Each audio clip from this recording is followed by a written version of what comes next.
বাংলাদেশ জাতীয় পার্টির বিজেপির চেয়ারম্যান ও সাবেক সংসদ সদস্য ব্যারিস্টার আন্দালিব রহমান পার্থকে গ্রেপ্তার দেখিয়েছে গোয়েন্দা পুলিশ।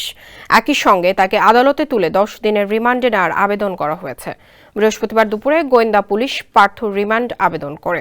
ডিবি প্রধান হারুনুর রশিদ জানিয়েছেন, বুধবার রাত 1টার দিকে রাজধানীর গুলশানের বাসা থেকে ব্যারিস্টার পার্থকে গ্রেপ্তার করা হয়। ডিবি প্রধান বলেন, কোটা সংস্কার আন্দোলনে উস্কানি দেওয়ার অভিযোগে ব্যারিস্টার পার্থকে গ্রেপ্তার করা হয়েছে। আন্দালিব রহমানের দলীয় নেতাকর্মীদের ধারণা, আন্দোলনরত শিক্ষার্থীদের পক্ষে ফেসবুকে বিভিন্ন পোস্ট দিয়েছেন পার্থ, এর জন্য তাকে গ্রেপ্তার করা হয়েছে। এর আগে বিএনপির মহাসচিব মির্জা ফখরুল ইসলাম আলমগীর দাবি করেন, সাবেক সংসদ সদস্য ব্যারিস্টার আন্দালিব রহমান পার্থকে বাসা থেকে তুলে নিয়ে গেছে আইন শৃঙ্খলা বাহিনী। স্যান্ডেলিনা সো, রূপচর্চায় আভিজাত্য। এ ঘটনায় নিন্দা জানিয়ে বিবৃতিও দেন মির্জা ফখরুল।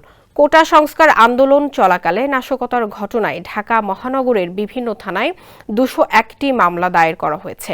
আর এসব মামলায় এখন পর্যন্ত 2209 জনকে গ্রেপ্তার করেছে ঢাকা মহানগর পুলিশ।